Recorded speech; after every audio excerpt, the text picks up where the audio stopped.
Good morning. Good morning sister. Om Shanti. குசியா ஓம் இருக்கீங்களா Shanti. Sister? குசியா இருக்கும். ம் ஓகே சிஸ்டர், இன்னைக்கு முரளி பார்க்கலாமா? பார்க்கலாம். பாட மகா வாக்கியங்களை கேட்போம். ஆமா சிஸ்டர், இன்னைக்கு சூப்பரா ஒரு ஸ்லோகன் கொடுத்திருந்தாரு அப்பா. ஆ. இறைவனை புத்தியா நிறுத்தி வச்சுக்கோங்க அப்படின்னு.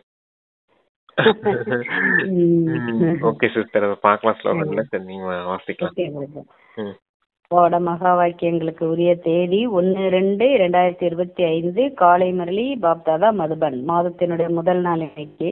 ம் இனிமையான குழந்தைகளே, ஆத்மாக்களாகிய உங்களது சுய தர்மம் அமைதியாகும், ம் உங்களது தேசம் சாந்தி தர்மமாகும். ஆத்மாக்களாகிய நீங்கள் சாந்த சொரூபமானவர்கள் ஆகிய நீங்கள் அமைதியை யாசிக்க முடியாது அப்படின்னு சொல்லியிருக்காரு. முடியாது. அதாவது அமைதியை நீங்க கொடுக்கதான் முடியும், யாசிக்க முடியாது அப்படின்னு அப்பா சமிக்கை கொடுத்திருக்காங்க தலைப்புல. ஆமா, நீங்களே அமைதி சொரூபமானவங்க தான். உங்களுடைய சுயதர்மமே அமைதி தான். நீங்க வசிக்கக்கூடிய இடமே சாந்தி தாமம் தான். நீங்களே சாந்தி சொரூபமா இருக்கும்போது நீங்க யாருக்கிட்டையும் போய் எங்களுக்கு சாந்தி வேணும்னு யாசிக்க தேவையில்லை அப்படின்னு சொல்றாரு. வேண்ட தேவையில்லை அப்படின்றாரு. எங்களுக்கு அமைதி வேணும் அமைதி வேணும்னு கோயில் கோயிலா போய் அலைஞ்சிட்டு இருக்கோம் இல்லையா? பக்தி மார்க்க. ஆமா, நீங்களே சாந்த சொரூபமானவங்க தான். யாருக்கிட்டையும் போய் சாந்தி வேணும்னு கேட்க அவசியம் இல்லை அப்படின்னு இருக்காரு. Okay sister. அப்பா கேள்வி கேக்குறாங்க, உங்களது யோக பலம் என்ன அதிசயம் செய்கிறது? பதில், யோக பலத்தின் மூலம் நீங்கள் முழு உலகையும் தூய்மையாக ஆக்குகிறீர்கள். நீங்கள் மிக குறைந்த குழந்தைகள் யோக பலத்தின் மூலம் இந்த முழு மலையையும் அகற்றிவிட்டு தங்க மலையை ஸ்தாபனை செய்கிறீர்கள். 5 தத்துவங்களும் சதோ பிரதானம் ஆகிவிடுகிறது. நல்ல பழங்களை கொடுக்கும் சதோ பிரதான சரீரத்தின் மூலம் இந்த சரீரமும் சதோ பிரதானமாக இருக்கும். அங்கிருக்கும் பழங்கள் பெரியதாகவும் மிக மிக சுவையானதாகவும் இருக்கும். அதாவது யோக பலத்தின் மூலமா நீங்க தூய்மையான உலகத்தை, புது உலகத்தை ஸ்தாபனை செய்துட்டு இருக்கீங்க அப்படின்னு சொல்றாரு. மிகவும் குறைவான குழந்தைகள் இருக்கீங்க. உங்களோட யோக பலத்தினால இந்த இரும்பு மலை இருக்கு இல்லையா, கலியுகங்கிற மலையை அகற்றிட்டு தங்க மலையை ஸ்தாபனை செய்துட்டு இருக்கீங்க. உங்களோட யோக பலத்தினால இயற்கை கூட சத்துவ பிரதானமா ஆயிடுது அப்படின்னு சொல்றாரு. புது உலகத்துல இயற்கை சத்துவ பிரதானமா இருக்கும். 5 பஞ்சபூதங்களுமே தூய்மையானதா சத்துவ பிரதானமா இருக்கும்.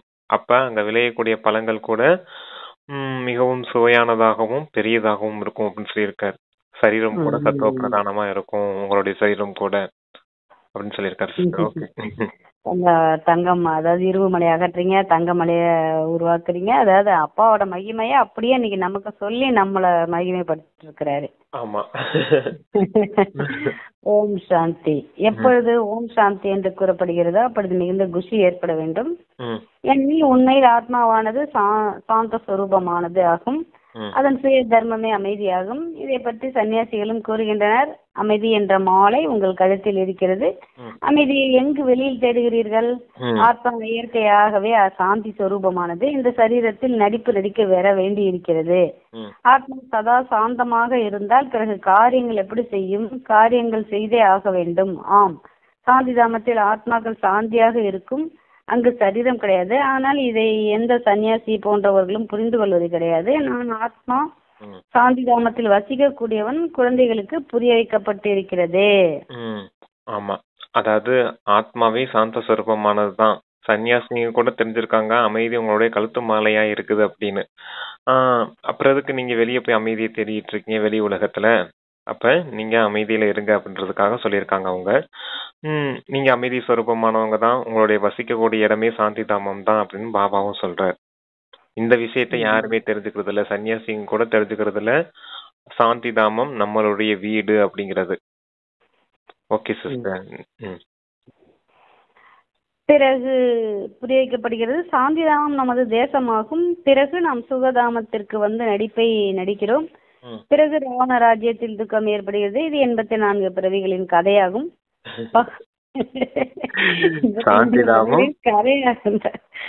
சாந்திதாமம், சுகதாமம், துக்கதாமம். சாந்திதாமம் மேல வீடா இருந்துச்சு. இங்க வந்து முதல் நடிக்கும் போகும்போது சுகதாமத்துக்கு வந்தீங்க. பின்னாடி ராவணராஜ்ய வருது, 5 விகாரங்களுக்கு வசமாகி நீங்க தவறு செய்தீங்க. அதனால இது துக்கதாமமா மாறிடுச்சு அப்படின்னு 3 தாமத்தை சொல்லியிருக்காரு. இதுதான் 84 பிறவியின் கதையாகும்.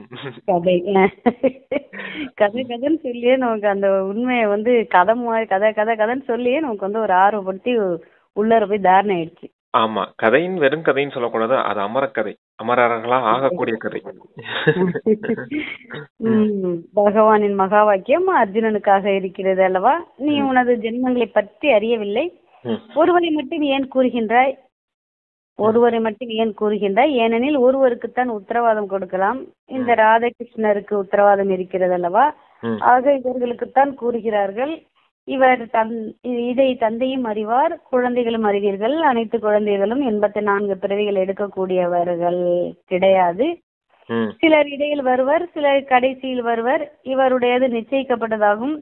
இவருக்கு கூறுகின்றனர், ஏ குழந்தையே, ஆக ஆக அர்ஜுன் ஆகி விடுகிறார் அல்லவா? ரதத்தில் அமர்ந்திருக்கிறார் அல்லவா? நாம் எவ்வாறு பிறப்பு எடுப்போம் என்பதை குழந்தைகளும் தானே புரிந்து கொள்ள முடியும். சேவையே செய்யவில்லை எனில் சத்தியுக புது உலகில் முதலில் எப்படி வருவீர்கள்? இவர்களுக்கு அதிர்ஷ்டம் எங்கு இருக்கிறது? கடைசியில் பிறப்பு எடுக்கின்றவர்களுக்கு பழைய வீடாக ஆகி கொண்டே போகும் அல்லவா?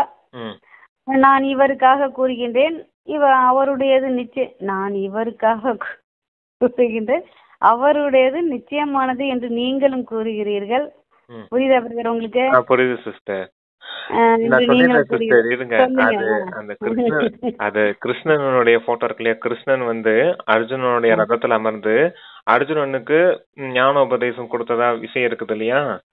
அப்பா சொல்றாரு, ரதம்ன்றது இந்த உடலை தான் ரதம்னு சொல்ல முடியும். இந்த பிரம்மாவுடைய உடல்ல நான் பிரவேசமாகி இந்த பிரம்மாவுக்கே ஞானம் கொடுத்துட்டு இருக்கேன் இல்லையா அப்படின்னு சொல்றாரு. உடல் ரதமா இருக்குது, பரமாத்மாங்கிறது அந்த கிருஷ்ணர் பேரை போட்டாங்க, அது கிருஷ்ணர் கிடையாது, சிவபாபா நான் தான் அப்படின்றத சொல்றாரு. அப்பா ஞான உபதேசம் கொடுத்துட்டு இருக்காரு. ஒரே ஒரு அர்ஜுனனுக்கு மட்டும் அந்த கீதா உபதேசம் கிடைச்சிருக்காது இல்லையா? குழந்தைகளா இவங்களுக்கும் கிடைச்சிருக்கும் இல்லையா அப்படின்றதுக்காக சொல்றாரு. கிருஷ்ணன் ராதையின் கதை தான் 84 பிறவிகளின் கதை. அவங்கதான் முழுமையா 84 பிறவிகள் எடுத்து சுத்தி வந்திருக்காங்க. மற்றவர்கள் இடையில வரவங்களும் இருக்கதானே செய்வாங்க. எல்லாருமே 84 பிறவிகள் எடுப்பாங்கன்னு சொல்ல முடியாது இல்லையா? அதனால கிருஷ்ணன் ஆகக்கூடிய ஆத்மாவான அந்த பிரம்மாவுக்கு நான் ஞானம் கொடுத்துட்டு இருக்கேன். இவரோட கதையை நீங்க தெரிஞ்சுக்கிறது மூலமா தான் உங்களுடைய கதையும் நீங்க தெரிஞ்சுக்க முடியும், 84 பிறவிகளின் கதைய அப்படின்றத சொல்றாரு. ஏன்னா இவருக்கு நிச்சயிக்கப்பட்டிருக்க டிராமால 84 பிறவி ஒரு பாகத்தை எடுத்தே ஆகணும் அப்படிங்கிறது மாதிரி. முதல் நம்பர்ல இவர் வரக்கூடியவர் இவர் தான். அதனாலதான் இவருக்குள்ள பிரவேசமே உங்களுக்கு சொல்லி கொடுத்துட்டு இருக்கேன். அங்க அர்ஜுனனுக்கு சொல்லி கொடுத்த மாதிரி இங்க சிவபாபா இங்க பிரம்மாவுக்கு சொல்லி கொடுத்த விஷயம் தான் அங்க அர்ஜுனனுக்கு சொன்னது மாதிரி காமிச்சு வச்சிருக்காங்க அப்படிங்கிறாரு பக்தி மார்க்கத்துல. சரிங்க சிஸ்டர், வாசிங்க. குமார்கா, அதாவது பிரகாஷ்மணி தாதி மற்றும் ஜானகி தாதி போன்ற மகாரதிகளும் 84 பிறவிகள் எடுக்கின்றனர். யார் சேவை செய்யவில்லையோ அவர்கள் அவசியம் சில பிறவிகளுக்கு பின் வருவார்கள். நாம் தோல்வி அடைந்து விட்டோம், கடைசியில் வருவோம் என்பதை புரிந்து கொள்கின்றனர்.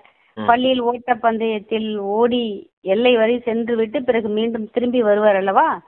அனைவரும் ஒன்று போல இருக்க முடியாது.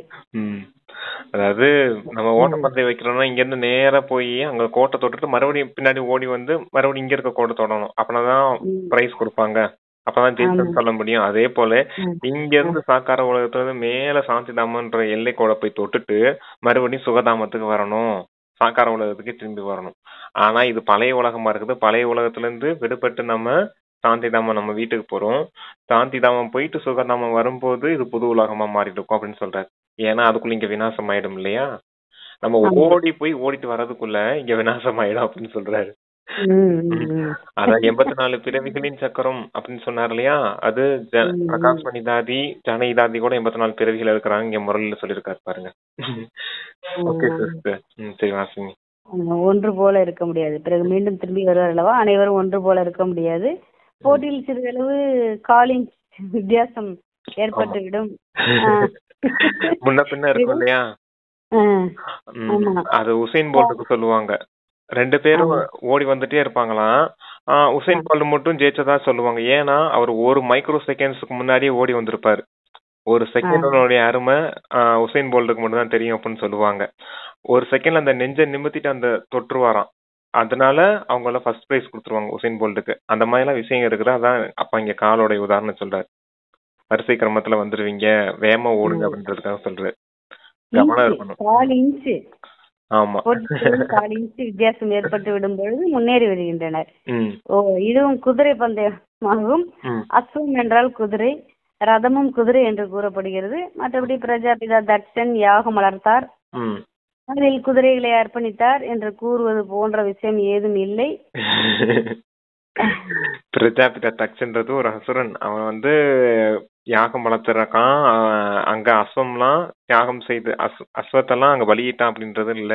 இங்க உடலை தந்தைக்காக அர்ப்பணிக்கிறீங்க இல்லையா, அந்த விஷயத்துக்காக பாபா அதை சொல்றாரு. அர்ப்பணித்தார், குதிரைகளை அர்ப்பணித்தார் என்று குதிரைகள்ங்கிறது ரதம் தான். குதிரைங்கிறது ரதம், உடலைத்தான் ரதம்னு சொல்றாங்க. சரி, உடலைத்தான் குதிரைன்னு சொல்றாங்க. அப்பா கூட சொல்லுவாரு, கர்மேந்திரியங்கள்ங்கிற குதிரையை கவனிச்சு அத கரெக்டா ஓட்டுங்க அப்படின்னு சொல்லுவார் இல்லையா, அது சொல்றாரு பாப்பா. சரிங்க சிஸ்டர். 7 குதிரைகள், 5 கர்மேந்திரியங்கள், மனம், புத்தி, மொத்தம் 7 குதிரைகளை போன்ற விஷயம் இல்லை. பிரஜாபிதா தட்சணம் கிடையாது, எந்த யஜ்யத்தையும் படைக்கவில்லை. புத்தகங்களில் பக்தி மார்க்கத்தின் எவ்வளவு கட்டுக்கதைகள் இருக்கின்றன, அதன் பெயரே கதை. பல கதைகளை கதைக்கிறாரப்பா, பல கதைகளை கேட்கின்றனர். நீங்கள் இதை படிக்கிறீர்கள். படிப்பு ஒருபொழுதும் கதை என்று கூறுவது கிடையாது. பள்ளியில் படிப்பு கற்பிக்கப்படுகிறது, லட்சியம் குறிக்கோள் இருக்கிறது. நமக்கு இந்த படிப்பின் மூலம் இந்த வேலை கிடைக்கும், ஏதாவது கிடைக்கவே செய்கிறது. இப்பொழுது குழந்தைகளாகிய நீங்கள் அதிகம் ஆத்ம அபிமானிகளாக ஆக வேண்டும். இதுதான் உழைப்பாகும். தந்தையை நினைவு செய்வதன் மூலம்தான் விகர்மங்கள் விநாசமாகும். குறிப்பாக நினைவு செய்ய வேண்டியிருக்கிறது. நான் தான் சிவபாபாவின் குழந்தையாக ஆகிவிட்டேன் அல்லவா, பிறகு ஏன் நினைவு செய்ய வேண்டும் என்று இருந்துவிடக் கூடாது. தன்னை மாணவன் என்று உணர்ந்து நினைவு செய்ய வேண்டும். ஆத்மாக்களாகிய நமக்கு சிவபாபா ஆத்ம கல்வியை கற்பித்துக் கொண்டிருக்கிறார் என்பதையும் மறந்து விடுகிறீர்கள். ஆத்மா அபிமானி ஆகணும். யோக பலத்தினாலதான் உங்களுடைய பாவ கர்மங்கள் விநாசமாகவும், நாம தான் சிவபாபாவின் உடையவர்களா ஆயிட்டோம் இல்லையா, அப்ப நம்ம எதுக்கு நினைவு செய்யணும் அப்படின்லாம் இருக்கக்கூடாது. தந்தை ஆசிரியரா இருக்காரு, இப்ப மாணவன் ரூபத்துல நீங்க ஆசிரியரை நினைவு செய்யணும் அப்படின்னு சொல்லியிருக்காரு. சரிங்க சிஸ்டர். அடுத்து அதாவது என்ன பிரதரா, சிவபாபா ஆன்ம கல்வியை கற்பித்துக் கொண்டிருக்கிறார் என்பதையும் மறந்து விடுகிறீர்கள் என்ற ஒரே ஒரு ஆசிரியர் தான் சிருஷ்டியின் முதல் இடைக்கடையின் ரகசியத்தை கூறுகிறார் என்ற நினைவும் இருப்பது கிடையாது. ஒவ்வொரு குழந்தையும் தனது உள்ளத்தில் கேட்டுக்கொள்ள வேண்டும், எவ்வளவு நேரம் தந்தையின் நினைவு நிலைத்திருக்கிறது, அதிக நேரம் வெளிநோக்கு முகத்தில் செல்லக்கூடாது. இந்த நினைவுதான் முக்கியமானது. பாரதத்தின் இந்த யோகாவிற்குத்தான் அதிக மகிமை இருக்கிறது. ஆனால் யோகா கற்பிப்பது யார் என்பது யாருக்கும் தெரியாது. இதையில் கிருஷ்ணரின் பெயர் வைத்து விட்டனர்.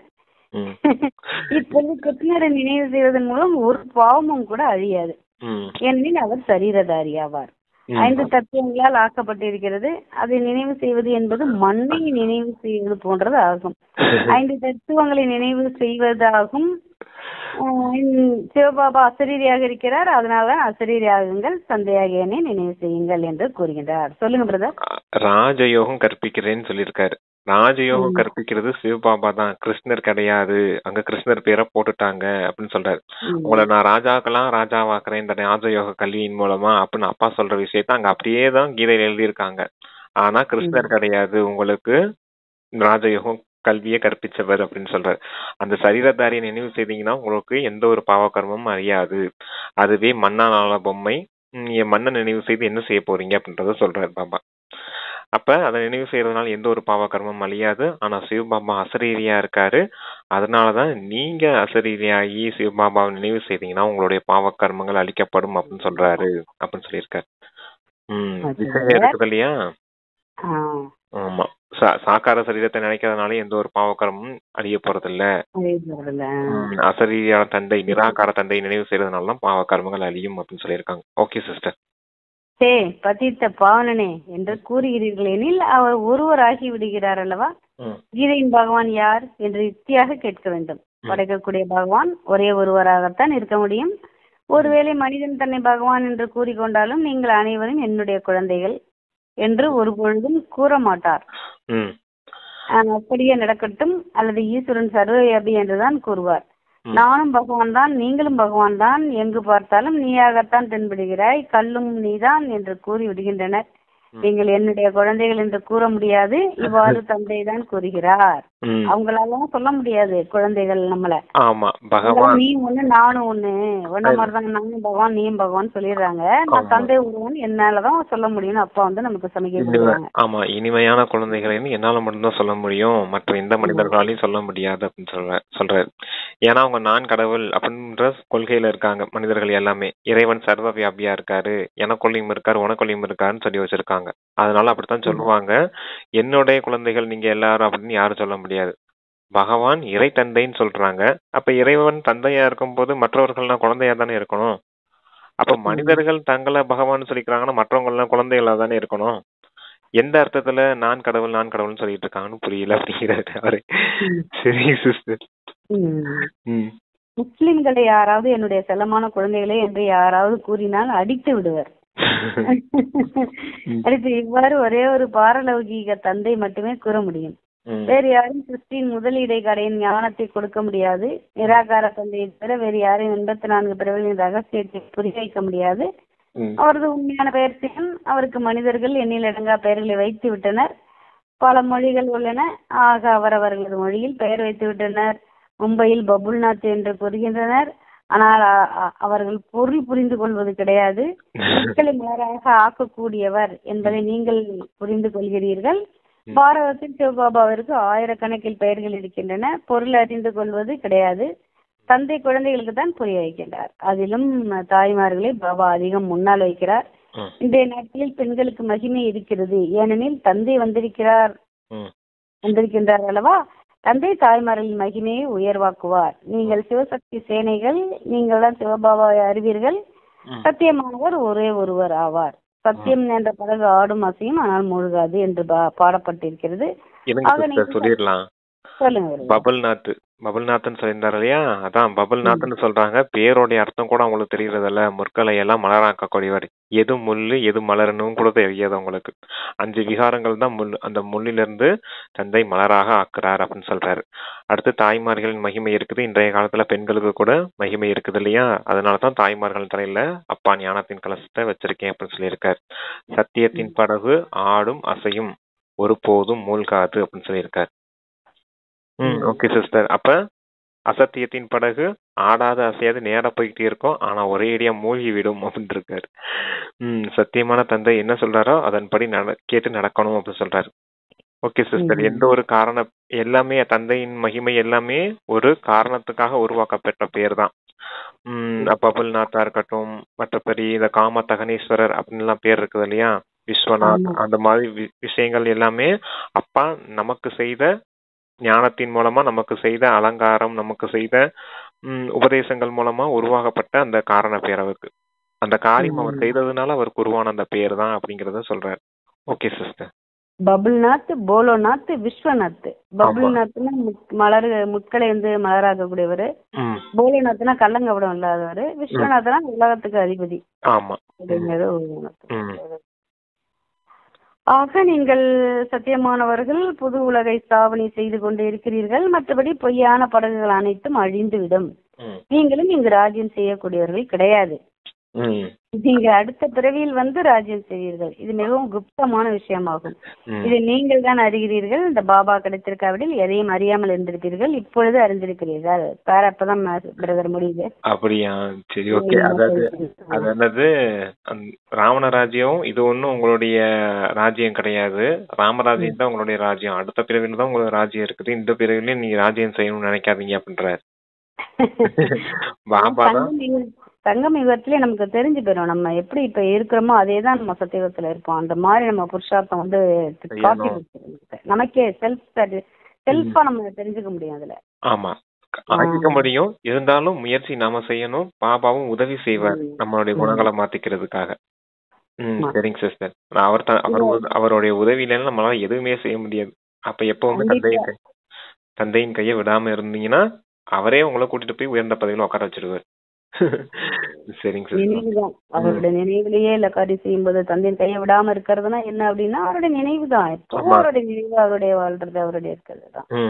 நினைவு, அவர் சொல்ற பயிற்சி, அவர் சொல்ற ஸ்ரீமத்து எல்லாமே ஞானமா இருக்கட்டும், ஞானம் புத்திக்கானது, யோகம் மனசுக்கானது, நடைமுறை தாரணை இந்த கர்மேந்திரியங்களுக்கானது. இதன் மூலமா அடுத்தவங்களுக்கு சொல்லி அவங்களுடைய பாக்கியத்தை உருவாக்குறது சேவைக்கானது. எல்லாமே கரெக்டா இருக்கணும்.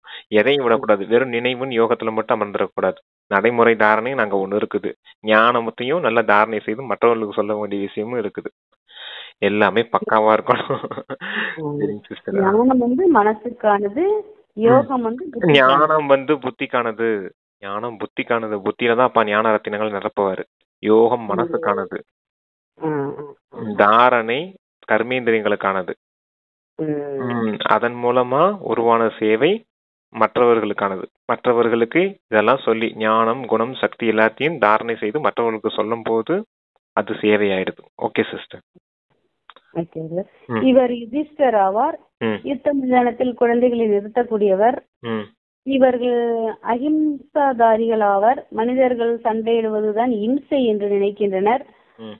ஆனால் தந்தை கூறுகிறார், முதல் முக்கிய இம்சை காமத்தில் செல்வதாகும். அதனால்தான் காமம் மிகப்பெரிய எதிரி என்று கூறுகின்றனர். இதன் மீதுதான் வெற்றி அடைய வேண்டும். முக்கிய விஷயமே காம விகாரமாகும். பதித்தம் என்றால் விகாரியாகும். பதித்தம் ஆகக்கூடியவர்கள் தான் விகாரி என்று கூறப்படுகின்றனர். அவர்கள் விகாரத்தில் செல்கின்றனர். கோபப்படுகின்றவரை இவர் விகாரி என்று கூறுவது கிடையாது. கோபப்படுபவரை கோபப்படுபவர், பேராசை உள்ளவரை பேராசைப்படுபவர் என்று கூறுவர். அதாவது விகாரின்னா என்னன்னு நமக்கு புரியாது. ஆமா, காம விகாரத்தை தான் மகா சத்ருன்னு சொல்லியிருக்காங்க. அப்ப காம விகாரம் தான் விகாரம்ன்றது சொல்றாரு. கோபப்படுபவர்களை விகாரின்னு சொல்ல மாட்டாங்க. கோபப்படுபவர் அப்படின்னு தான் சொல்ல முடியும். பேராசைப்படுபவர்கள் பேராசைப்படுபவர்கள் தான் சொல்லலாம். ஆனா காம விகாரத்துல போறவங்கள விகாரிகள்னு சொல்லிடுவாங்க அப்படின்றத சொல்லியிருக்காரு. அதாவது யுதிஷ்டர்னு சொன்னாரு பாத்தீங்களா, யுதிஷ்டர் தங்களுடைய குழந்தைகளை மகாபாரத யுத்தத்துல முன்னாடி வச்சது மாதிரி சொல்றாங்க. அதே போல தந்தை தான் இப்ப யுதிஷ்டரா இருக்காரு. குழந்தைகளாகிய உங்களை யுத்த காலத்துல நிப்பாட்டி வச்சிருக்காரு. இம்சையின் யுத்தம் கிடையாது, அஹிம்சையின் யுத்தம் அப்படின்னு சொல்றாரு. அதான் காம விகாரம் தான் முதல் நம்பர் எதிரி. அவன் மீது வெற்றி அடைங்க.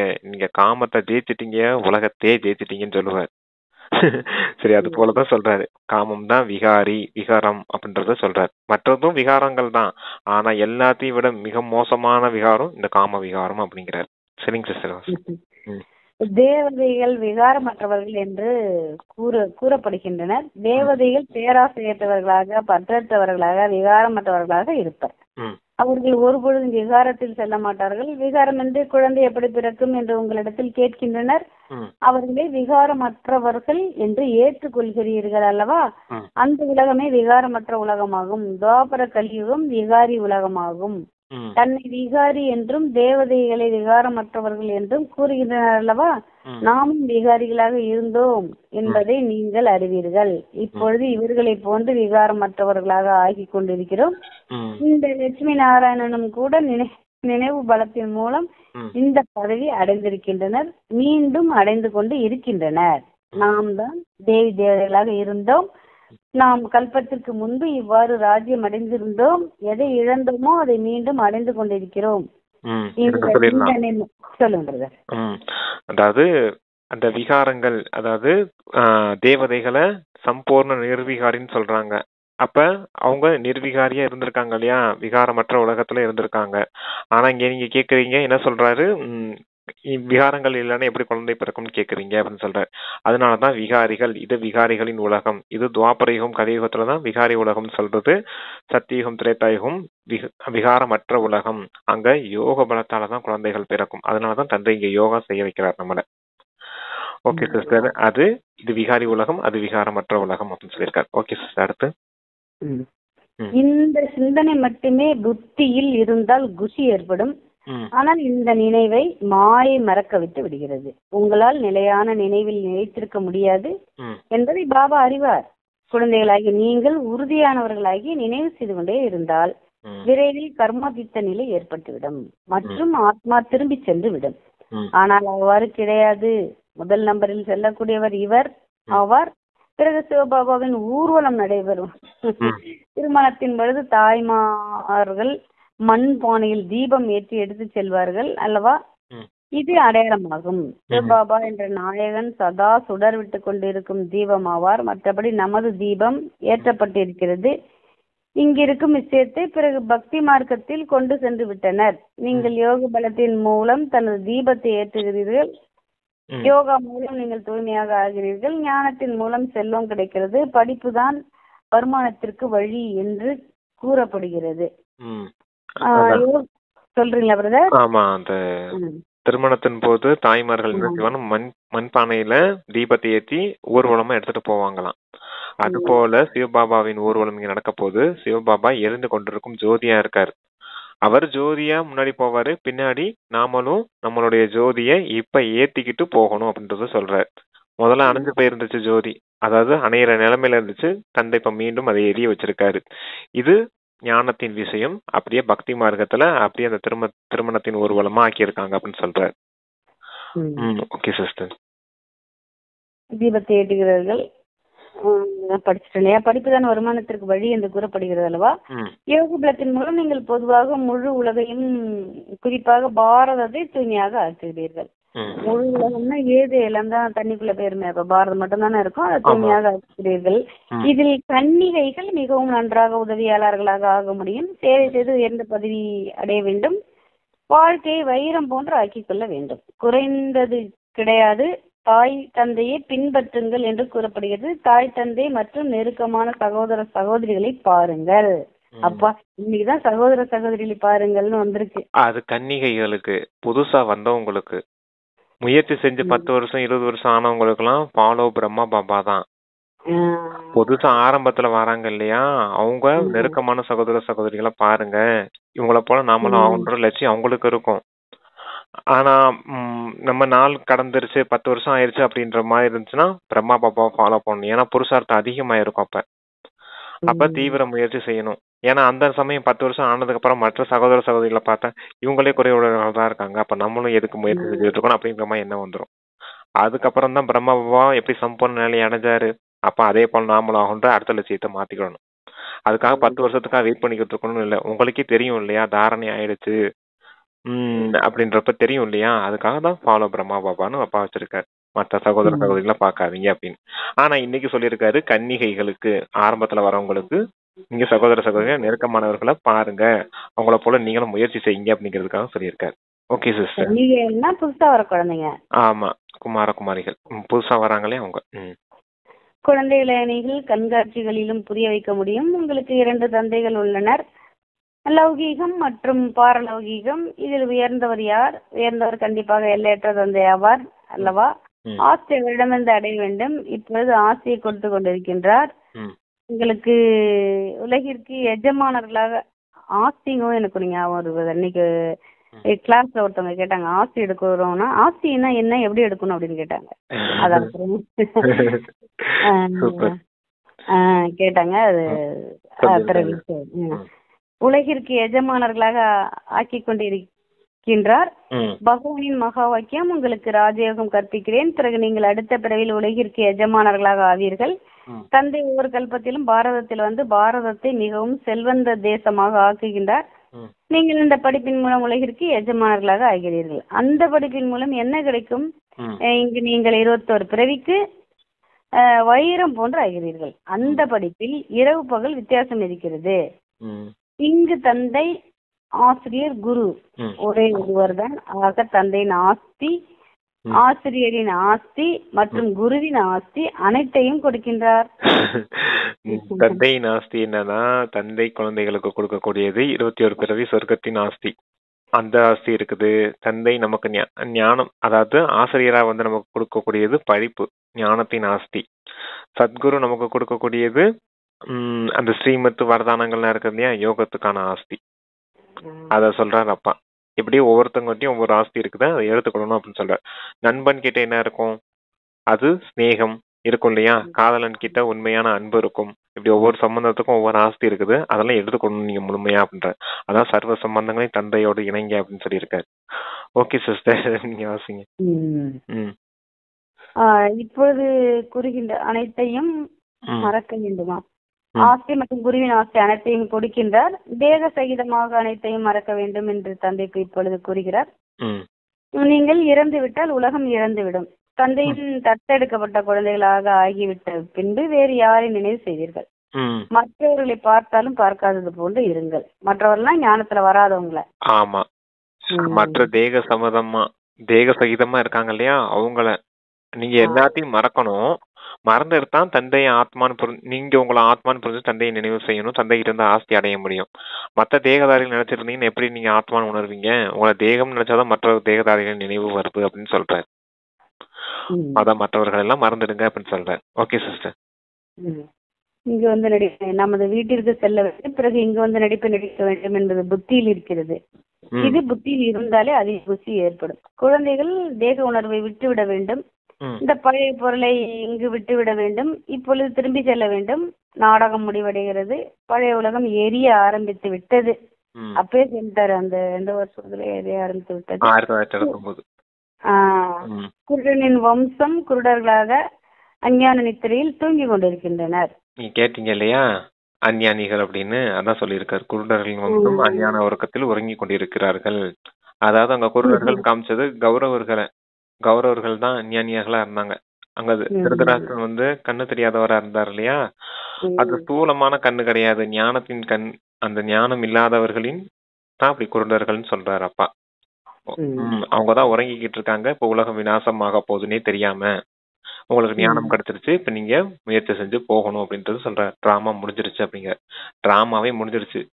இங்க உங்களுக்கு இனி பார்ட்டே கிடையாது. அடுத்த சத்தியத்துலதான் பார்ட். புருஷார்த்த மண்டபத்துக்கு மட்டும் இந்த உடலை வச்சிருக்காங்க. அப்பா நமக்கு அந்த சரீரத்தை கொடுத்து வச்சிருக்காரு. புருஷார்த்தம் பண்ணி ஆத்மா தூய்மையாக டப்புன்னு ஒரு தூக்கி போயிடுவாரு. இவர்கள் தூங்கி கொண்டிருக்கும் மனிதர்களை காண்பித்திருக்க. அதாவது குருடனின் வம்சம் குருடர்களாக அஞ்ஞான நித்திரையில் தூங்கி கொண்டிருக்கின்றனர். இவர்கள் தூங்கி கொண்டிருக்கும் மனிதர்களை காண்பித்து இருக்கின்றனர் என்று மனிதர்கள் நினைப்பார். சித்திரத்துல காமிச்சிருப்பாங்க சிஸ்டர். போட்டோல சமோபிரதான ஆத்மாக்கள் தூங்கிக்கிட்டு இருக்க மாதிரி சண்டையிட்டு இருக்க மாதிரி எல்லாம் காமிச்சிருப்பாங்க. இவங்க என்ன மனுஷங்க தூங்கிக்கிட்டு இருக்காங்க அப்படின்னு பாத்துட்டு போயிருவாங்க. புரிய வைக்கணும் அப்படிங்கறது சொல்றாரு. தூங்கிக்கிட்டு இருக்காங்கன்னா அஞ்ஞானம் இல்ல, அதாவது ஞானம் இல்லாம அஞ்ஞானத்துல உறங்கிக்கிட்டு இருக்காங்க அப்படின்னு சொல்லி புரிய வைக்கணும் அப்படின்னு சொல்றாரு. அதாவது தூங்கிட்டு இருக்கவங்கள காதுல தண்ணி ஊத்துற மாதிரி காட்டியிருப்பாங்க அந்த படத்துல. இது என்னன்னா, இது வந்து ஞானத்தை சொல்லி அவங்கள ஆத்மாவை எழுப்பணும், தட்டி எழுப்பணும்னு சொல்ற விஷயம் தான் அப்பா நமக்கு தனித்தனி கொடுத்துருங்க. Super sister. நித்திரையின் விஷயம் அஞ்ஞான நித்திரையின் விஷயமாகும். இதிலிருந்து நீங்கள் எழுப்புகிறீர்கள். ஞானம் என்றால் பகல் சத்தியுகமாகும், அஞ்ஞானம் என்றால் இரவு கலியுகமாகும். இது மிகவும் புரிந்து கொள்ள வேண்டிய விஷயமாகும். கன்னியாவிற்கு திருமணம் ஆகிவிட்டால் அவருக்கு தாய் தந்தை மாமியார் மாமனார் போன்றவர்களின் நினைவு வரும்.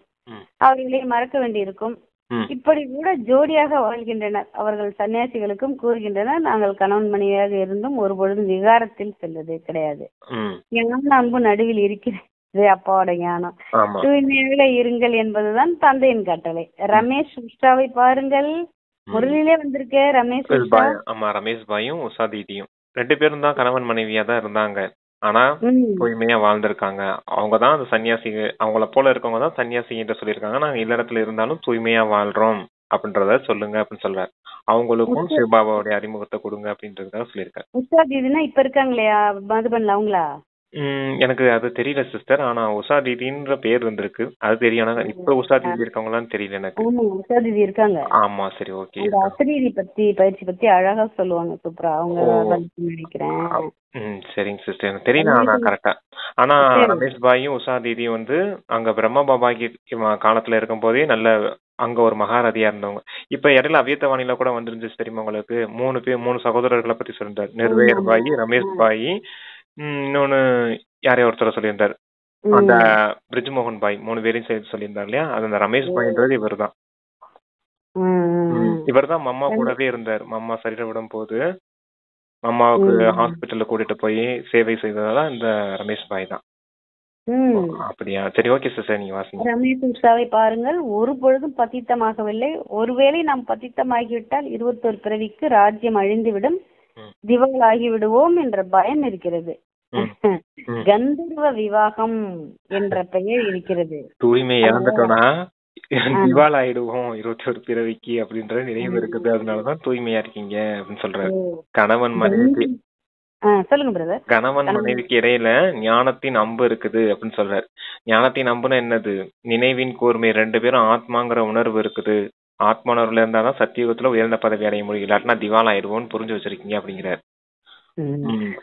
யுகத்துல நம்ம ஆத்மா மட்டும் தானே பாக்கணும். அப்ப ஆத்மான்னு பார்த்தோம்னா நம்ம எல்லாருமே சகோதரர்களா ஆயிருவோம் இல்லையா? அப்ப திருமணம்ங்கிற நினைவுக்கு எங்க வரணும், அங்க எங்க வரப்போகுது? இருந்தாலும் பழைய சம்ஸ்காரம் இருக்குது, மாயையும் மோசமானது, புயல் வரும், எச்சரிக்கையோடு இருக்கணும், கவனம் இல்லைன்னா தோல்வி அடைஞ்சிருவாங்கன்னு பின்னாடி சொல்லுவார். நீங்க வாசித்தீங்கன்னா தெரியாது, சொல்லுங்க. கந்தர்வ விவாகம் என்ற பெயர் இருக்கிறது அல்லவா, இதில் சிலர் தோல்வி அடைந்து விடுகின்றனர். தூய்மையாக இருப்பதனால் பதவி மிகவும் உயர்ந்ததாக இருக்கும் என்பதை நீங்கள் அறிவீர்கள். ஒரே ஒரு பிறப்பிற்கு தூய்மையாக ஆக வேண்டும். யோக பலத்தின் மூலம் கர்மேந்திரியங்களின் மீது கட்டுப்பாடு வந்து விடுகிறது. யோக பலத்தின் மூலம் நீங்கள் முழு உலகையும் தூய்மையாக ஆக்குகிறீர்கள். மிக குறைந்த குழந்தைகளாகிய நீங்கள் யோக பலத்தின் மூலம் இந்த முழு உலகையும் முழு மலையையும் நீக்கி தங்க மலையை ஸ்தாபனை செய்கிறீர்கள். மனிதர்கள் இதை புரிந்து கொள்வது கிடையாது. அந்த இடத்துல சொல்லிடலாம், யோக பலத்தால் யோகத்தினால நமக்கு என்ன பலன் கிடைக்குதுன்னு எல்லாரும் கேட்பாங்க.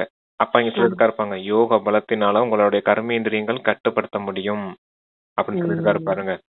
யோகத்தினால கர்மேந்திரியங்கள் நீங்க என்ன காரியம் செய்யணுமோ செய்ய வேண்டாம் அப்படிங்கறத உங்களால கரெக்டா முடிவெடுக்க முடியும். அதுக்குதான் தந்தை யோகா செய்ய வைக்கிறார். யோகம்ன்ற சப்ஜெக்டே வச்சிருக்காரு. அப்ப அந்த பலன் நம்ம சொல்லலாம், கர்மேந்திரியங்கள் கட்டுப்படும், நம்ம நினைச்ச காரியங்களை செய்ய முடியும். இந்த முழு உலகமும் கர்மேந்திரியங்கள் கட்டுப்படுறதுனால தூய்மையாக்கப்படும் அப்படின்றதையும் சொல்லலாம் சிஸ்டர். அதான் சொல்லிட்டு இருக்காருப்பா. கந்தர்வ விவாகம்னு ஒரு வார்த்தை வந்தது, அது என்ன பிரதர் சொல்றாரு? கந்தர்வ விகாரம்னா இப்ப கல்யாணம் பண்ணிக்கிறாங்களே சிஸ்டர், விகாரம் இல்லாம கல்யாணம், அவங்களுக்கு பேருனா கந்தர்வ திருமணம். விகாரத்துல போயிட்டாங்கன்னா அவங்க சாதாரண மனித வாழ்க்கையில இருக்கக்கூடிய அசுர குண மனிதர்கள்னு சொல்றாரு. கந்தர்வ திருமணம்னா விவாகம் அப்படின்னா விகாரம் இல்லாம இருக்குது. துணைவர்களா மட்டும் இருப்பாங்க, ஒரு ஃப்ரெண்ட்ஸ் போல இருப்பாங்க, இல்ல சகோதர சகோதரின்ற உணர்வுலயே இருப்பாங்க, அவங்களதான். Okay sister. அதுதான் தேவி தேவதைகளும் அங்கேயும் கணவன் மனைவியா இருப்பாங்க. ஆனா இல்லற தர்மம் தான் அதுவும். ஆனா அங்க யோக பலத்தாலதான் குழந்தை பிறக்கும். ஆனா அங்க விகாரமே என்னன்னு தெரியாது. ஆனா இங்க கந்தர்வ திருமணம்ன்றது விகாரம்னா என்னன்னு தெரியும், இருந்தாலும் நம்ம தூய்மையா இருக்குன்ற கட்டுப்பாடோட இருக்கக்கூடியது. அதுக்குதான் யோக பலம். சத்தியுகம். ஆமா. கோவர்த்தனமலை மனிதர்கள் அதாவது தங்கமலையை ஸ்தாபனை செய்கிறீர்கள். மனிதர்கள் இதை புரிந்து கொள்வது கிடையாது. அவர்கள் கோவர்த்தனமலையை சுற்றி கொண்டு இருக்கின்றனர். தந்தை வந்துதான் இந்த முழு உலகையும் தங்க யுகமாக ஆக்குகின்றார். அதற்காக இமயமலை தங்கம் போன்று ஆகிவிடும் என்பது கிடையாது. அங்கு தங்க களஞ்சியம் நிறைந்திருக்கும். 5 தத்துவங்கள் சதோபிரதானமாக இருக்கும். நல்ல பழங்களை கொடுக்கும். சதோபிரதான தத்துவத்தினால் இந்த சரீரமும் சதோபிரதானமாக இருக்கும். அங்கிருக்கும் பழங்களும் மிக பெரியதாக சுவையானதாக இருக்கும். பெயரே சொர்க்கமாகும். ஆக தன்னை ஆத்மா என்று உணர்ந்து தந்தையை நினைவு செய்தால்தான் விகாரங்கள் நீங்கும். சொல்றீங்களா பிரதர்? பழமெல்லாம் பெருசு பெருசா இருக்குமா சிஸ்டர்? ரொம்ப டேஸ்டா இருக்குமா? ஜூஸுக்கு தனியா பழம் இருக்கும், சாப்பிட்ற பழம் தனியா இருக்கும், வெட்டி சாப்பிட்ற பழம் தனியா இருக்கும், ஜூஸ் மட்டும் சொல்றது, சமைக்கிற பழம் அந்த பூக்கள் தனியா இருக்குமா, எல்லாருமே இருக்குமா. அப்பா சொல்லி சொல்லி சொல்லி அதான் பெரிய சொர்க்கம் இல்லையா அப்படிங்கிறாரு, ரசிச்சு சொல்றாரு. சரி, ஓகே சிஸ்டர். ஆமா, இப்ப அந்த இரும்பு மலை அந்த தூக்கிட்டு தங்கமலையை ஸ்தாபனை செய்துட்டு இருக்கீங்க. அதுக்காக இமயமலை ஒன்னும் தங்கமாயிடாது அப்படின்னு சொல்றேன். ஆனா தங்கத்தின் சுரங்கம் நிறைய இருக்கும், செல்வந்தர்களா இருப்பீங்க அப்படின்னு சொல்லியிருக்காரு. Okay sister. அதுக்காக இமயமலை தங்க மலையாக மாறிவிடும் என்பது இல்லை. படிக்கிறோம். தேக அபிமானத்தில் வருவதன் மூலம் தான் விகாரத்தின் சேஷ்டை ஏற்படுகிறது. யோகி ஒரு பொழுதும் விகாரத்தில் செல்ல மாட்டார், பலம் இருக்கவே செய்கிறது. ஆனால் யோகியாக இல்லையெனில் கீழே விழுந்து விடுவீர்கள். முயற்சி பெரியதா அல்லது பிராப்தி பெரியதா என்று கேட்கப்படுகிறது. முயற்சி தான் பெரியது என்று கூறுகிறோம். அதே போன்று இதில் பெரியது யோகா ஆகும். யோகா மூலம்தான் பத்தித்ததிலிருந்து இல்ல முயற்சி பெருசா பிராப்தி பெருசா அப்படின்றதான கேட்டிருந்தாரு. ஆமா, முயற்சி பெருசா பிராப்தி பெருசா? பிராப்தி இருக்குது, 21 பிறவிக்கான பிராப்தி பெருசா இருக்குது. ஆனா அதுக்கு முயற்சி தான் செய்யணும், முயற்சி தான் உயர்ந்ததுன்னு சொல்றாரு. அப்பா அதுக்கு தான் யோகா செய்யணும், யோகத்துக்கு கவனம் கொடுக்கணும் அப்படின்னு சொல்றாரு. முயற்சிக்கு ஆதாரமே எது? ஞானம் இல்ல, யோகம் தான் அப்படிங்கறது சொல்ல. ஞானம் ஈஸியா புரிஞ்சுக்கிட்டீங்க, விஷயம் இவ்வளவுதான், ஆத்மா பரமாத்மா டிராமா விஷயம் தெரிஞ்சுக்கிட்டீங்க இல்லையா? ஆனா அந்த கவனம் கொடுத்து நடைமுறை தாரணையில கொண்டுட்டு வர வேண்டிய விஷயம் முயற்சின்னு ஒண்ணு இருக்கு இல்லையா? அதுதான் உயர்ந்தது, அதுக்கு தான் கவனம் கொடுக்கணும்னு சொல்றாரு சிஸ்டர். தெரியுமா? யோகா மூலம்தான் யோகா, அதே போன்று இது பெரியது யோகா ஆகும். யோகா மூலம்தான் பதித்ததிலிருந்து பவனமாகிறீர்கள். நாம் எல்லையற்ற தந்தை இடத்தில் படிக்கிறோம் என்று இப்பொழுது குழந்தைகளாக நீங்கள் கூறுவீர்கள். மனிதர்களிடத்தில் படிப்பதால் என்ன கிடைக்கும்? மாதத்திற்கு என்ன வருமானம் கிடைக்கும்? இந்த ஒவ்வொரு ரத்தினத்தையும் நீங்கள் தாரணை செய்கிறீர்கள். இது லட்சம் ரூபாய்க்கு சமம். அங்கு பணத்தை கணக்கிடுவது கிடையாது, அளவற்ற செல்வம் இருக்கும். அனைவருக்கும் அவரவர்களுக்கு என்று களஞ்சியங்கள் இருக்கும். நான் உங்களுக்கு ராஜயோகம் கற்பிக்கிறேன் என்று இப்பொழுது தந்தை உங்களுக்கு கூறுகின்றார். ஒவ்வொரு ரத்தினமும் லட்சம் ரூபாய்க்கு மதிப்பு வாய்ந்ததான். இங்க எந்த அளவுக்கு ரத்தினத்தை, ஞானத்தின் ரத்தினத்தை சேமிச்சு வைக்கிறீங்களோ அது அப்படியே அங்க ஸ்தூல செல்வமா வெளிப்படும் அப்படின்னு சொல்றாரு பாருங்க. இங்க எந்த அளவுக்கு ஞான ரத்தினங்களை சேமிச்சு வைப்பீங்களோ அதுதான் செல்வத்துக்கு ஆதாரம். அங்க ஸ்தூலமா கிடைக்கும் உங்களுக்கு சத்தியுகத்துல. இங்க நிறைய ஞான ரத்தினங்களை தாரணை செய்து வச்சிருந்தீங்க அப்படின்னா அங்க நிறைய பெரிய செல்வந்தர்களா இருப்பீங்க அப்படின்றதுக்காக சொல்றாரு. Okay sister. இதுதான் லட்சியம். அதாவது இப்பொழுது தந்தை உங்களுக்கு கூறுகின்றார், ராஜயோகம் கற்பிக்கிறேன், இதுதான் லட்சியம், குறிக்கோள் ஆகும். முயற்சி செய்து உயர்ந்த நிலையை அடைய வேண்டும். ராஜ்யம் சாதனை ஆகி கொண்டு இருக்கிறது. இந்த லட்சுமி நாராயணன் எப்படி பிராப்தி அடைந்தனர்? இவர்கள் பிராப்தியை அறிந்து கொண்ட பின்பு வேறு என்ன வேண்டும்? கல்பத்திற்கு பின் 5 ஆண்டிற்கு பிறகு, 5000 ஆண்டுக்கு பிறகு, அது 5ன்னு போட்டிருக்கிறது 5000ன்னு வச்சுக்கோங்க. கல்பத்திற்கு பின் 5000 ஆண்டுகளுக்கு பிறகு தந்தை வருகிறார் என்பதை நீங்கள் அறிவீர்கள். வந்து பாரதத்தை சொர்க்கமாக ஆக்குகின்றார். ஆக குழந்தைகளுக்கு சேவை செய்ய வேண்டும் என்ற ஆர்வம் இருக்க வேண்டும்.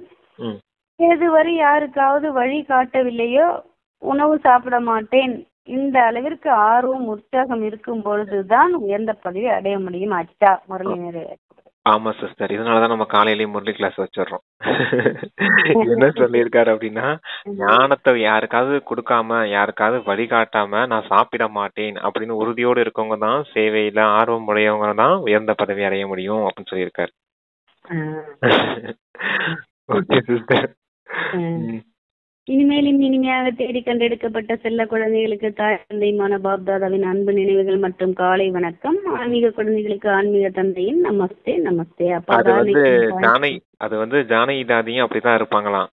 ஞானத்தின் கிளாஸ் எடுத்துட்டாங்கன்னு வச்சுக்கோங்க. இப்ப முரளி கிளாஸ் எடுத்துட்டாங்கன்னா போய் சாப்பிட்டுருவாங்களாம். முரளி கிளாஸ் எடுக்கல, மற்றவங்க யாராவது கிளாஸ் எடுக்கிறாங்க அப்படின்னா தாதி போய் யாருக்காவது ஞானத்தின் வழிகாட்டிட்டு வந்துதான் சாப்பிடுவாங்களாம். அதுதான் உதாரணமா சொல்றேன். அப்படி இருக்க குழந்தைங்க தான் சேவை செய்யக்கூடிய குழந்தைகள், அந்த சேவையில ஆர்வம் இருக்க குழந்தைங்க தான் உயர்ந்த பதவி அடைய முடியும்னு சொல்லியிருக்காங்க. சரி, ஓகே சிஸ்டர். தாரணைக்கான ஃபர்ஸ்ட் பாயிண்ட், ஈஸ்வரிய சேவை செய்து தனது வாழ்க்கையை 21 பிறவிக்கு வைரம் போன்று ஆக்கிக் கொள்ள வேண்டும். தாய் தந்தை மற்றும் பாபாவிற்கு நெருக்கத்தில் உள்ள மூத்த சகோதர சகோதரிகளை மட்டுமே பின்பற்ற வேண்டும். சரி, ஓகே. சொல்லிட்டோம் இல்லையா? சகோதர சகோதரிகளையும் ஃபாலோ பண்ணணும், தாய் தந்தையும் ஃபாலோ பண்ணிக்கங்க அப்படின்றது சொல்லியிருக்காரு. அது மேல 21 பிறவிக்கான ஆஸ்தி எடுக்கிறதுக்கு சேவையில ஆர்வம் இருக்கணும்னு சொல்லியிருக்காரு. Okay sister. செகண்ட் பாயிண்ட், கர்மாதீத்த நிலை அடைவதற்கு தேக சகிதமாக அனைத்தையும் மறக்க வேண்டும். தனது நினைவை ஆடாது மற்றும் நிலையானதாக ஆக்கிக் கொள்ள வேண்டும். தேவதைகளை போன்று பேராசையற்றவர்களாக, பற்றற்றவர்களாக, விகாரமற்றவர்களாக வேண்டும். கர்மாதீத்த நிலை அடையனா நல்ல விதத்துல யோகா செய்யணும் அப்படின்னு சொல்லியிருக்காரு. தேவதைகளை போல பற்றற்றவர்களாக, பேராசை அற்றவர்களாக, விகாரமற்றவர்களாக இருக்க வேண்டும். Okay sister. வரதானம் கொடுக்கறாங்க. துடித்து கொண்டு இருக்கும் ஆத்மாக்களுக்கு ஒரு நொடியில் கதி சத்கதி கொடுக்கக்கூடிய மாஸ்டர் வள்ளலாகுக. எவ்வாறு யாருக்கும் எந்த கஷ்டமும் ஏற்பட்டு விடக்கூடாது என்று ஸ்தூல சீசனுக்காக ஏற்பாடு செய்கின்றீர்களோ, சேவாதாரிகள், பொருட்கள் ஆகிய அனைத்தையும் தயார் செய்கின்றீர்களோ, அதுபோல இப்பொழுது அனைத்து ஆத்மாக்களுக்கும் கதி சத்கதியை கொடுப்பதற்கான இறுதி சீசன் வரப்போகின்றது. துடித்து கொண்டிருக்கும் ஆத்மாக்கள் வரிசையில் நிற்பதற்கான கஷ்டத்தை கொடுக்க கூடாது, வர வேண்டும் மற்றும் பெற்றுக்கொண்டு செல்ல வேண்டும். இதற்காக எவரடி ஆகுங்கள். புருஷார்த்தியாக வாழ்வதை விட மேலாக இப்பொழுது வள்ளல் தன்னின் ஸ்திதியில் இருங்கள். ஒவ்வொரு எண்ணம், ஒவ்வொரு நொடியில் மாஸ்டர் வள்ளல் வள்ளலாகி நடங்கள் அப்படின்னு சொல்லியிருக்காரு. அதாவது மதுபனுக்கு இப்ப சீசன் நடக்குது அப்படின்னா சேவாதாரிகள் போவாங்க, பொருட்கள் எல்லாமே ரெடியா இருக்குதான், யாருக்கும் கஷ்டம் ஏற்பட்டுறக்கூடாதுன்றதுக்காக ரெடி பண்ணியிருப்பாங்க இல்லையா. 20,000 பேர் வராங்க அப்படின்னா அவ்வளவு பேத்துக்கு சாப்பாடு தங்கறதுக்கு என்னத்துக்கு ரெடி பண்ணி தரணும் இல்லையா, யாருக்கும் கஷ்டம் ஏற்படக்கூடாதுன்னு கவனம் கொடுக்கறோம் இல்லையா. அது போல இப்ப என்ன சீசன் ஆரம்பிக்க போகுதுன்னா துடித்து கொண்டிருக்கும் ஆத்மாக்களுக்கு கதி மற்றும் சத்கதி கொடுப்பதற்கான சீசன் ஆரம்பிக்க போகுது அப்படின்னு சொல்றாரு. விநாசம் ஏற்படுது இல்லையா, அப்ப எல்லா ஆத்மாக்களும் துடிக்க போறாங்க. அப்ப அவங்களுக்கு எப்படிப்பட்ட சேவை செய்யணும், யாரும் வரிசையில நிக்கிற மாதிரி அவங்களுக்கு கஷ்டம் கொடுத்துடக்கூடாது. எப்போ எவரடியா இருந்து இங்க சேவை செய்யணும், அவங்க வரணும், அந்த ஆஸ்தி எடுத்துக்கிட்டு உடனே போகணும் அப்படிங்கறது மாதிரி இருக்கணும். யாரும் வரிசையில நிக்க வச்சு அவங்களுக்கு கஷ்டம் கொடுக்க கூடாது அப்படின்றதுக்கு சொல்லியிருக்காரு. அப்படிப்பட்ட எவரடி சேவாதாரியா இருங்க அப்படின்னு இருக்காரு. அடுத்து என்ன சிஸ்டர் சொல்லியிருந்தாரு, வரிசையில் நிற்பதற்கான கஷ்டத்தை கொடுக்க கூடாது, வர வேண்டும் மற்றும் பெற்றுக்கொண்டு செல்ல வேண்டும், இதற்காக எவரடி ஆகுங்கள். புருஷார்த்தியாக வாழ்வதை விட மேலாக இப்பொழுது வள்ளல் தன்மையின் ஸ்திதியில் இருங்கள். மனசுலயே அதுல இருக்கணும்ட்டாரு. ஒவ்வொரு எண்ணமும் ஒவ்வொரு நொடியில் மாஸ்டர் வள்ளலாகி நடங்கள். நடக்கும் போதும் போகும்போதும் வள்ளல அப்படின்னு நடக்கும், மாஸ்டர் வள்ளலா இருக்கணும் அப்படின்னு சொல்றாரு. புருஷார்த்தியா இருங்க, இருந்தாலும் வள்ளல் தன்மையை வெளிப்படுத்துங்க அப்படின்னு சொல்றாரு. ஏன்னா உங்களுக்கு தான் மாஸ்டர் வள்ளல்ன்ற டைட்டில் கொடுத்துருக்கு இல்லையா.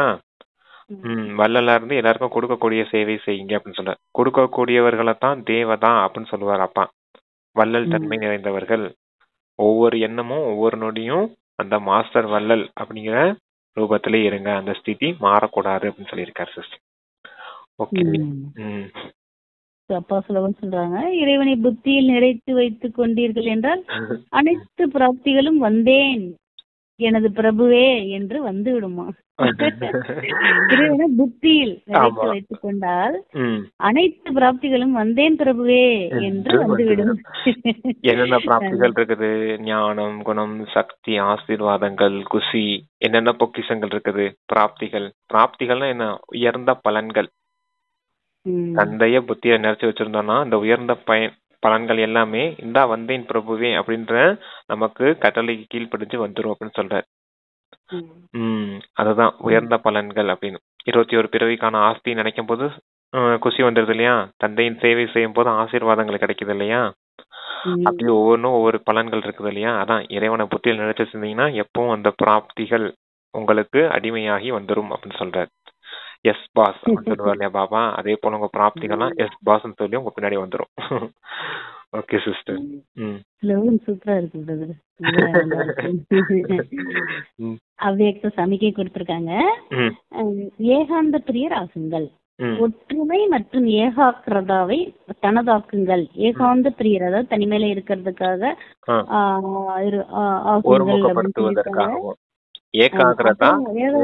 ஒருமுகப்படுத்துறது. ஏகாந்த பிரியர்னா தனிமையில இருந்து நினைக்கிறது அப்படிதானே. ஆமா, ஒருமுகப்படுத்துறது. எதை ஒருமுகப்படுத்துறது? மனம் புத்திய. சரி, ஓகே. மனம் புத்திய ஒருமுகப்படுத்தணும், ஏகாந்த பிரியரா இருக்கணும் அப்படின்னு சொல்லியிருக்கா. சரி, வாங்க. ஒற்றுமையின் கூடவே ஏகாந்த பிரியராக வேண்டும்.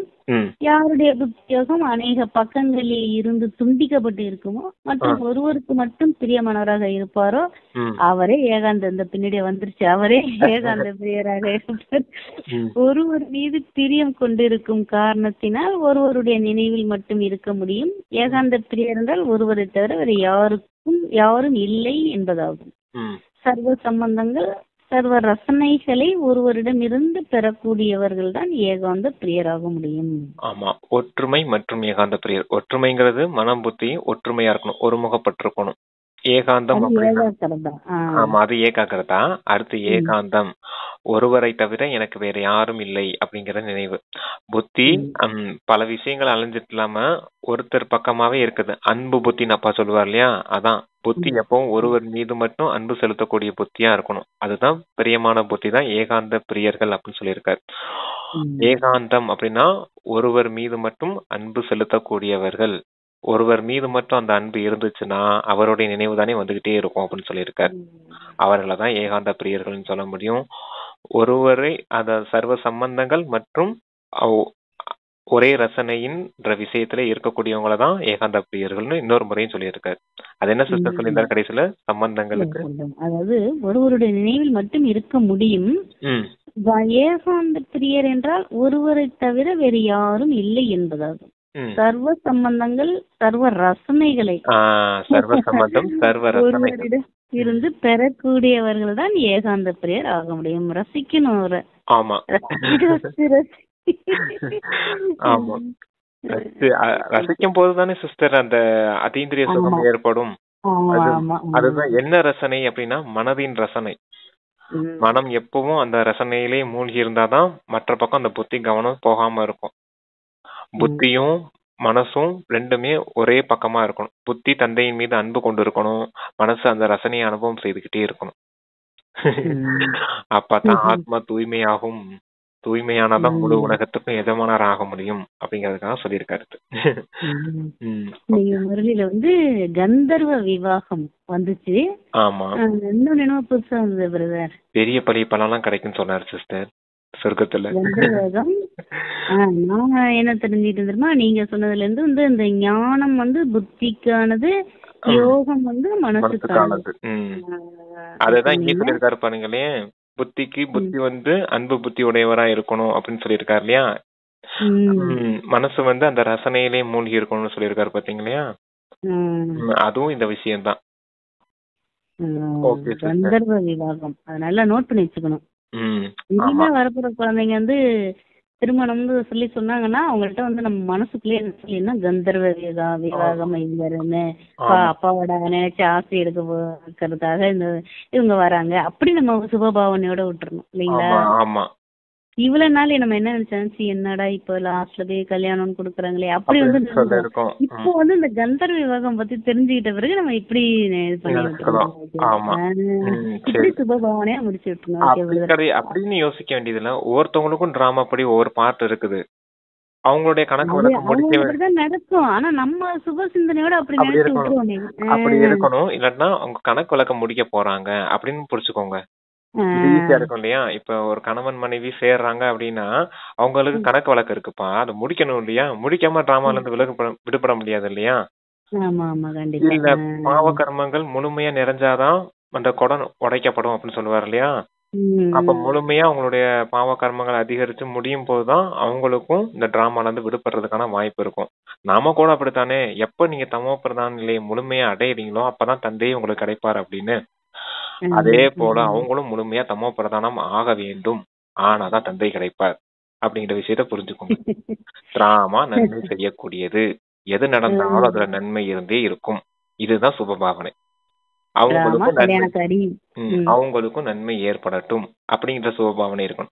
கண்ட விஷயத்துக்கு அதுக்கு உள்ள போய் எல்லாம் நின்னுட்டு ஆராய்ச்சி எல்லாம் பண்ணிட்டு இருக்க கூடாது. ஆராய்ச்சி பண்ணணும் நம்ம புருஷார்த்தத்தை விட்டுருவோம்.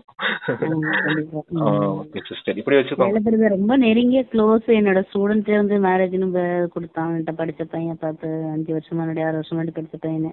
ஆமா சரி சரி உங்களுக்கு இப்ப போய் நம்ம எப்படி சங்கமயமா அது சொன்னோம்னா உங்களுக்கு மனசு மாதிரி ஆயிடும். அதனால நான் அப்படி நினைச்சிட்டு விட்டுட்டேன். இப்ப இந்த கந்தர்வ விவேகம் பத்தி நம்ம தெரிஞ்சுக்கிட்ட பிறகு சரி இப்படி நம்ம விட்டுருவோம். அந்த இடத்துல வேற நினைவு வேணும்ல பிரதர், நமக்கு நினைவு. அதுக்காக இதை நினைச்சு போகணும். நானா ஒரு செல்ஃபா எடுத்துக்கிட்டேன். செல்ஃபா எடுத்துக்கிறது ஒண்ணு இருக்குது, நல்ல ஞானத்தின் ஆழத்தின் புரிதல் ஒண்ணு இருக்கு இல்லையா. கணக்கு வழக்காம முடிக்கணும் அப்படின்றத புரிஞ்சுக்கோங்க. அப்படி புரிஞ்சுக்கோங்க. அப்ப நிரந்தரமான ஒரு பெர்மனன்ட் தீர்வா இருக்கும். பாபாக்கு நன்றி. ஓம் சாந்தி.